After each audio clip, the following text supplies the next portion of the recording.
Imagine this. A young black teenager walks into a bank, only to have the manager call the cops on him, all because of his age and the color of his skin. What happens next will leave you speechless.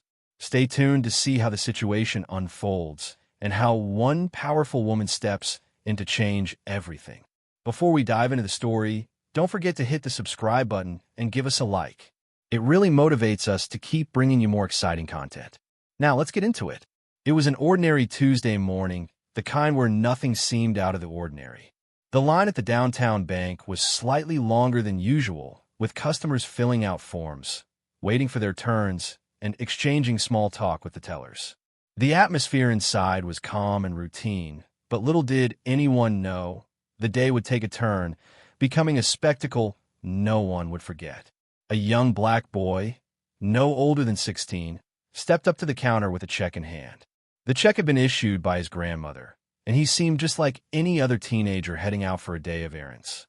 Dressed in a plain t-shirt and jeans, he waited in line with an air of quiet patience. His face betrayed no nervousness, only a calm resolve that suggested he had been through this process before. But to Sarah, the bank manager, things felt off. As she looked at the young boy, her mind began to race. He wasn't wearing a suit or any attire that screamed business. He looked younger than the usual customers she helped. To her, there was something suspicious about his presence. Maybe it was his youth. Maybe the check seemed slightly unusual, though he had presented it correctly. Or maybe it was just the assumptions she had based on his appearance. Instead of striking up a polite conversation, or even taking the time to consider the possibility that everything was normal, Sarah's instincts led her to a quick and rash conclusion. Without hesitation, she reached for the phone. "I think we might have a fraud situation here," she said into the receiver, giving an unreasonably quick judgment that he was somehow attempting to scam a bank. The young boy, confused and a bit alarmed, tried to explain that the check was legitimate. But Sarah had already made up her mind. She wasn't going to risk letting him leave without the intervention of law enforcement. She had chosen to call the police on a teenager who only wanted to cash a check from his grandmother.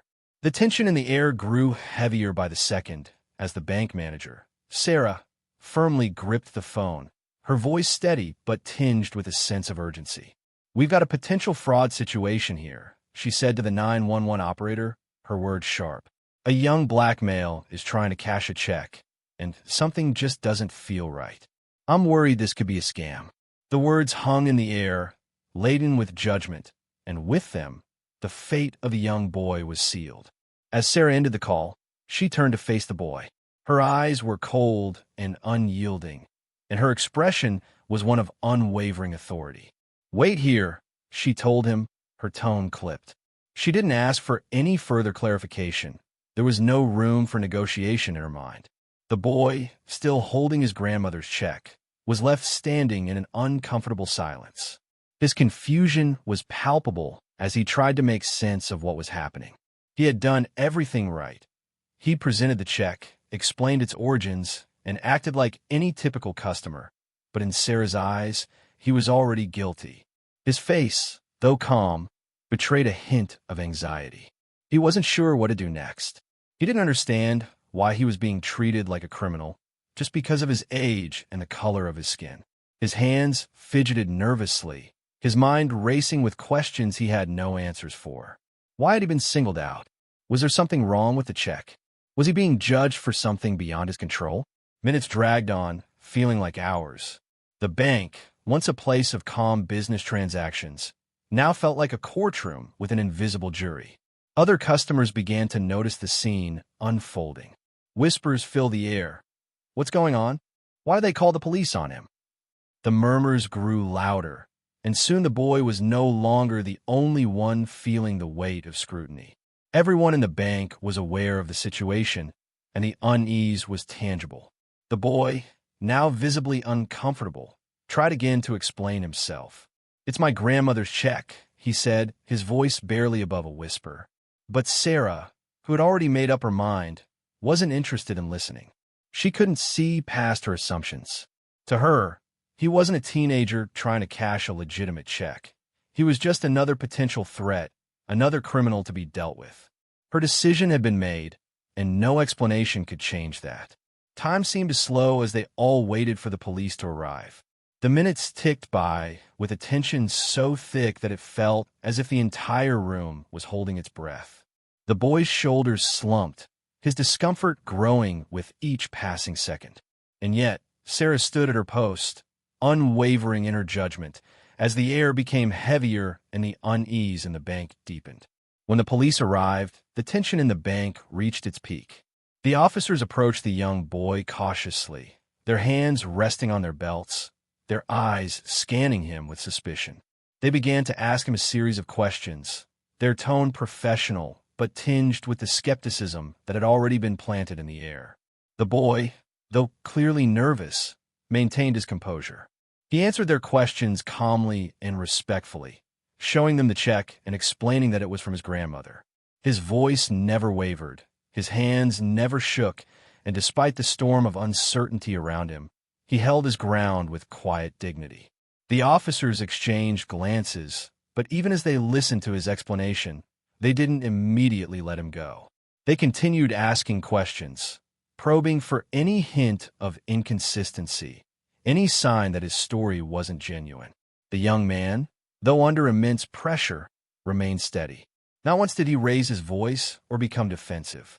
His only crime in that moment, being a young black boy in a bank, with a check that seemed out of place to someone who wasn't willing to give him the benefit of the doubt. As the officers continued their interrogation, the atmosphere became even more suffocating. The murmurs from the other customers in the bank had died down, but the weight of judgment lingered, hanging over the boy like an invisible cloud.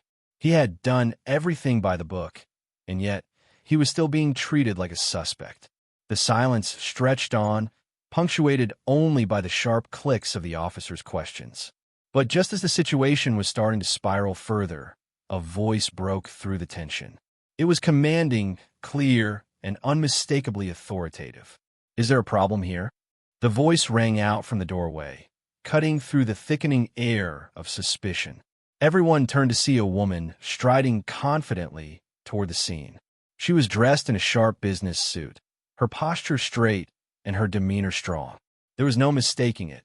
This woman was someone important. As she made her way through the bank, her presence was undeniable. She wasn't just a bystander. This woman was the CEO of the bank. Her gaze swept across the scene with a practiced, calm assessment. She didn't need to ask questions. She could see exactly what had happened. Her eyes briefly locked on Sarah, the bank manager, before shifting to the young boy, still standing there, trying to navigate the tension.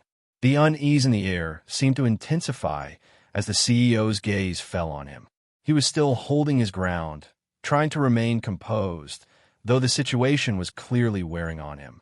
The CEO didn't waste time. Her eyes were filled with authority, and her focus was now entirely on Sarah. Without saying another word, she moved closer, her every step purposeful and filled with command. The officers stood to the side, sensing the shift in power as the CEO approached Sarah. It was clear to everyone now, this was no longer just an ordinary customer. This was the person who held the reins of the bank, and her presence changed everything. For a moment, the bank felt still. The CEO had entered the room, and with her came an undeniable force that would soon challenge the assumptions that had been made about the young boy standing at the center of it all.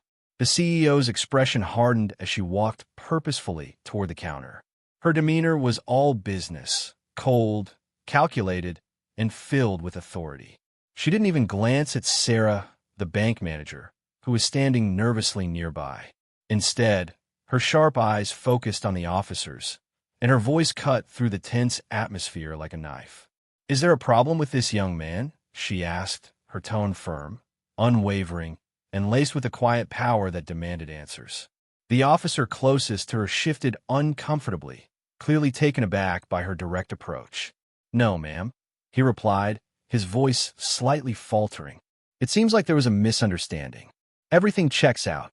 His words were a stark contrast to the suspicions that had been brewing moments earlier, and it was obvious he too realized the situation had gotten out of hand. The CEO didn't pause to let the officers finish their statements. She immediately turned her full attention to Sarah, her gaze locking onto the manager with a look that could freeze anyone in place. "Why was the police called exactly?" she demanded, her tone sharp, incredulous, and full of disbelief. It was clear that she wasn't simply asking out of curiosity. She was demanding accountability. Sarah's voice faltered as she tried to respond, but her words came out weak. "He tried to cash a check, and something didn't seem right. I thought." Before Sarah could finish her sentence, the CEO interjected, cutting her off mid-explanation. "Let me stop you right there," she said, her voice growing colder. "What you thought was a threat wasn't. You didn't give him the chance to explain himself before jumping to conclusions." Sarah stood there, her face turning pale as she struggled to find a reply. The weight of the CEO's disapproving gaze was unbearable, and she could feel her defenses crumbling. She opened her mouth to say something, but no words came. The CEO continued, her voice firm and unyielding. "I think you owe this young man an apology." The entire bank was now watching the confrontation unfold. Customers were hushed, exchanging glances, their attention fully captured by the power dynamics shifting before their eyes.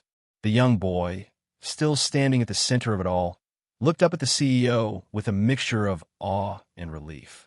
In that moment, he wasn't just a teenager caught in a misunderstanding. He was someone who had been heard, someone whose innocence had been validated. For the first time since he had walked into the bank, the weight of judgment lifted, replaced by a sense of hope. The CEO had seen the truth, acted decisively, and in doing so had restored a sense of fairness to a situation that had felt increasingly unjust. The boy's shoulders, once tense with fear, relaxed, and a small, grateful smile tugged at the corners of his lips. He had just been saved by someone who not only understood the importance of seeing the full picture, but who was willing to act when others had failed to do so. If you were moved by this story, don't forget to hit that like button and subscribe for more incredible moments of justice and change. Share your thoughts in the comments below. What would you have done in this situation? See you in the next video.